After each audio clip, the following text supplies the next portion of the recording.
Next month, Sir Frank Chapman will be retiring from BG Group plc, where he has been chief executive for the past 12 years. Responsible for the strategic management and day-to-day running of the group's businesses in more than 20 countries, Sir Frank has turned the modest UK-based exploration and production interests of the old British Gas plc into the hugely respected international integrated oil and gas business that is BG Group today.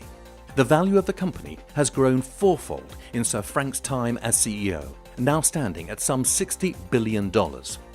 Sir Frank has had a great many successes in his 37-year career in the oil and gas industry, amongst the foremost being the relationship he built with Petrobras in Brazil. This resulted in the company partnering in the Big Five Santos Basin oil discoveries. These discoveries will have gross installed capacity of some 2.6 million barrels of oil equivalent per day by the end of the decade. Today, BG Group is the UK's largest investor in Brazil, inspired and led by Sir Frank's personal commitment to the country. BG Group will invest more than $1.5 billion in technological research and development in Brazil by 2025, a tenfold increase in R&D investment. It will be building a global technology centre in Rio de Janeiro for up to 150 researchers and staff. It will be setting up training programs in Brazilian universities. And it will contribute up to $100 million to the Brazilian government's Science Without Borders training initiative, which funds Brazilian students to study at universities abroad, including in the UK.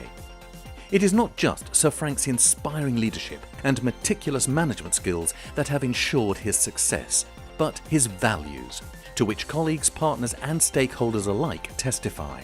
They include deep mutual respect, really listening to each other, a sense of fairness in everything that is done, and full consultation with and accountability to all parties. Sometimes you try and put your finger on what is the single key criterion that I look for before I invest in a company. But ultimately it comes down to, do I trust the management team? And do you trust them to deliver on their promises, to execute consistently against their strategy? And I think that is what Frank has done. And that's my abiding memory, is that the last 10, 12 years have been one about delivering on a strategy that will be unfolding over many years to come. For all that he has done to forge closer business ties between Brazil and the UK, and for his unswerving commitment to enrich and sustain Brazil's economic well-being, the Brazilian Chamber of Commerce in Great Britain is delighted to present this Personality of the Year award to Sir Frank Chapman.